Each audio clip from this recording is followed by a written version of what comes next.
82% हिंदू की बात करते हुए जो बयान दे रहे हैं, उसके विरोध में दिग्विजय सिंह जी क्या कह रहे हैं कि इस्तीफा देना चाहिए। ये कांग्रेस के जो गुटबाजी का अंदरूनी झगड़ा है, यह भी सतह पर आता हुआ दिख रहा है। तो जब कांग्रेस के नेता आपस में लड़ रहे हैं, कांग्रेस के कोई कार्यक्रम नहीं चल रहे हैं, कांग्रेस कंफ्यूज है, कांग्रेस कोई नीति तय नहीं कर पा रही है, मतदाताओं के बीच में कोई एक पॉलिसी नहीं बता पा रही है, ऐसी स्थिति में कांग्रेस की मध्य प्रदेश में बहुत बुरी स्थिति है। कांग्रेस मध्य प्रदेश में हारने की स्थिति में आ गई है और इसीलिए विजय कौशिक, हमने इसलिए वो बयान दिखाया था, हमने इसलिए वो बयान दिखाया था जिसमें दिग्विजय सिंह कह रहे हैं कि जो हिंदू राष्ट्र की बात करता है उसको तो अपने पद से इस्तीफा दे देना चाहिए। हालांकि अभी कमलनाथ मध्य प्रदेश के सीएम नहीं है, लेकिन उनका इशारा था हिंदू राष्ट्र की बात करने वाला गलत बात कर रहा है। और ये सबको पता है कि दिग्विजय सिंह मध्य प्रदेश में क्या चाहते हैं और कमलनाथ क्या चाहते हैं, सबको पता है। दो नेता है कांग्रेस के, जिसका इशारा इस वक्त राज्यपाल जी ने कहा कि वहां तो आपस में ही नूरा कुश्ती चल रही है, सर फुटबॉल चल रहा है, पहले वो उस झगड़े से निपट भाई देखिए, कांग्रेस पार्टी में एक लोकतांत्रिक व्यवस्था है, सबको अपनी बात रखने का अधिकार है। दिग्विजय सिंह को अपनी बात रखने का अधिकार है, लेकिन जो सही बात होगी सिर्फ बात तो भाई मध्य प्रदेश की जनता क्या समझे, किस नेता की बात माने, हिंदू राष्ट्र वाले नेता की बात माने या जो कह रहा है कि हिंदू राष्ट्र की जो बात करेगा उसको इस्तीफा दे देना चाहिए, गलत बात, किसकी बात माने? इतनी कंफ्यूजन कांग्रेस में क्यों है? जो हिंदुओं की बात कर रहा है, हिंदू हित की बात कर रहा है, समाज हित की बात कर रहा है, जो समाज के 36 बिरादरियों के विकास की बात कर रहा है, उन कमलनाथ जी की बात पूरे देशवासियों को, मध्य प्रदेश की जनता को भी माननी चाहिए। पहली बात। दूसरी बात अच्छी है, अभी मौलाना ने दिग्विजय सिंह के समर्थक हर विधानसभा में कि बात मुसलमानों की करती थी कांग्रेस, लेकिन हिंदुओं का भला करती थी। लेकिन बीजेपी राज में क्या बात हिंदुओं की जाती है, भला मुसलमानों का चल रहा है। तो देखिए, चरित्र देख लीजिए किसका क्या चरित्र है। कांग्रेस पार्टी इस देश के लिए समर्पित है।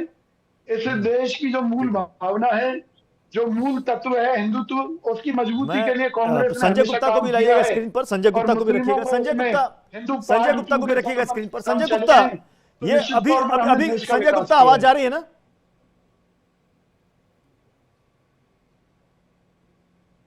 ठीक है, का क्या होगा फिर, कांग्रेस का जो मुमताज आलम रिजवी भी कुछ कह रहे हैं, क्या होगा, उस पर चर्चा कैसे होगी? फिर हिंदुस्तानी की बात कौन करेगा? अच्छा, इस बार के एमपी के चुनाव में हिंदू हिंदू हिंदू हिंदू तो खूब चल रहा है। हाँ। इस बार मुस्लिम क्यों गायब हो गया बीच से?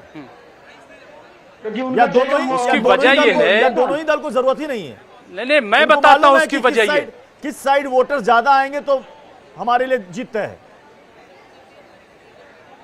जी देखिए, ऐसा है, मैं आपको बताता हूं, गुणा गणित लगा करके ही चुनाव में करता है। सुन लीजिए प्रत्युष जी, हाँ प्रत्युष जी, हाँ प्रत्युष जी, हाँ आवाज आ रही है, बोलिए बोलिए।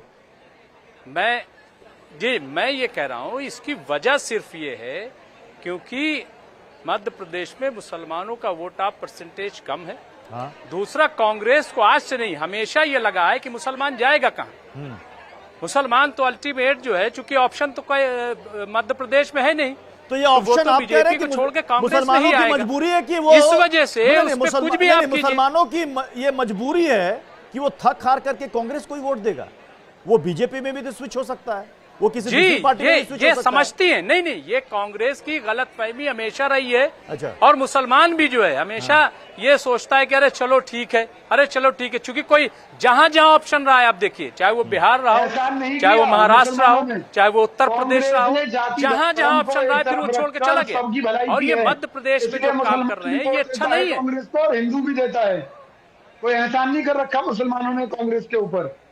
कांग्रेस ने सबकी भलाई के लिए काम किया है, उसने मुसलमानों की भलाई के लिए भी काम किया है, हिंदुओं के लिए भी काम किया है। कौन सी जबान बोल रहे हो? हिंदू भी हमें वोट देता है और मुसलमान भी देता है। बहुत जल्द बीजेपी में जाओगे मुझे लग रहा है। आज क्या हो गया विजय कौशिक जी? आज क्या हो गया विजय कौशिक जी? आपको विजय कौशिक जी कह रहे हैं कि मुसलमान हमें वोट करता है तो कोई एहसान नहीं करता। क्या हो गया आज?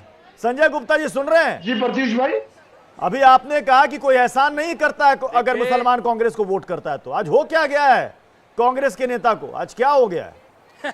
देखिए, राज्यपाल जी भी हंस रहे हैं, संजय गुप्ता जी भी हंस रहे हैं। संजय गुप्ता जी, गजब की संगत बनी है महाविकास अघाड़ी में आपकी। बात करेंगे और देश के लिए लड़ाई लड़ेंगे, आज लग रहा है कि विजय कौशिक जी शिवसेना, आज लग रहा है विजय कौशिक जी शिवसेना के नेता बने हुए हैं।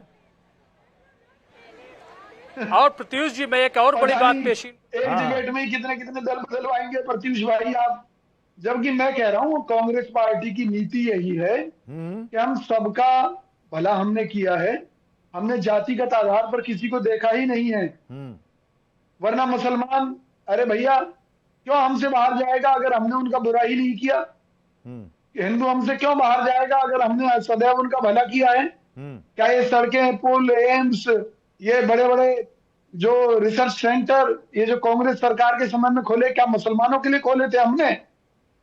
अगर कांग्रेस मुस्लिम परस्त होती तो आज आर्मी में संजय गुप्ता जी, 90%। संजय गुप्ता जी आवाज आ रही है ना? जी जी संजय गुप्ता जी, कांग्रेस की कंफ्यूजन तो साफ साफ नजर में आ गई।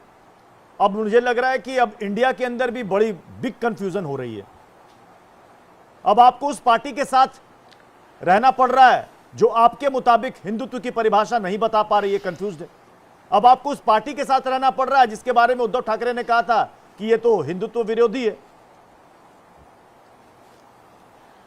नहीं, इसमें कोई दो राय नहीं है कि हिंदुत्व के मुद्दे पर कांग्रेस के आला अधिकारियों को यानी कि राहुल गांधी जी को और सोनिया गांधी जी को इस पर अपना सही वक्तव्य देना पड़ेगा, क्योंकि दिग्विजय सिंह जी जिस तरह से बोल रहे हैं और जिस तरह से कमलनाथ जी बोल रहे हैं और जिस तरह से पुराने वक्तव्य रहे हैं उसमें बहुत कंफ्यूजन है। हमारा तो अपना एजेंडा बिल्कुल क्लियर है कि हम हिंदुत्व के साथ थे, हैं और रहेंगे, और जो भी हिंदुत्व विरोधी बात करेंगे उनको हिंदुत्व का पाठ सिखाएंगे। तो हम ये काम पहले बीजेपी को सिखाते रहे हैं, अब कांग्रेस को सिखा रहे हैं। सावरकर के मामले में इस बात में आप जानते हैं, राम मंदिर के मुद्दे पे हम हमेशा खड़े रहे। राम मंदिर पर आपने हमें राजनीति करना सिखाया है क्या? ये क्या बात कर रहे हैं आप? हिंदुत्व के बारे में राजनीति करना नहीं सिखाया, हिंदुत्व हमने सिखाया है। सारी दुनिया जानती है बाला साहब ठाकरे परिवार है जिन्होंने हिंदुत्व सिखाया। आज जिसके कारण आप सत्ता में ये मत कहिए कि कांग्रेस को जो शिवसेना सिखाएगी कि हिंदू कौन है। ये मुझे बता दीजिए कि कांग्रेस में हिंदू कितने हैं? ये तो सारी दुनिया ये बीजेपी की तरफ लाएगा। दो सहयोगी एक दूसरे को बीजेपी हंस रही है। विनोद बंसल साहब भी मुस्कुरा रहे हैं। हिंदुत्व के मामले में तो मुमताज आलम रिजवी भी मुस्कुरा रहे हैं। दो सहयोगी एक दूसरे को हिंदुत्व की परिभाषा समझा रहे हैं। खैर बहरहाल समय इजाजत दे रहा है। बहुत दिलचस्प बहस रही आज की। बहुत बहुत शुक्रिया हमारे साथ जुड़ने के लिए। खैर अब जनता सब कुछ देख रही है कि चुनाव में क्या क्या बोला जा रहा है। जनता सोचेगी, समझेगी, परखेगी, उसके बाद ईवीएम का बटन दबाएगी। अब एमपी में सत्ता इस बार किसके हाथ में जाती है, अब यह तय होगा जनता के द्वारा। बहुत बहुत शुक्रिया हमारे साथ जुड़ने के लिए। एक छोटा सा ब्रेक के बाद आगे देखिए संपूर्ण राष्ट्र।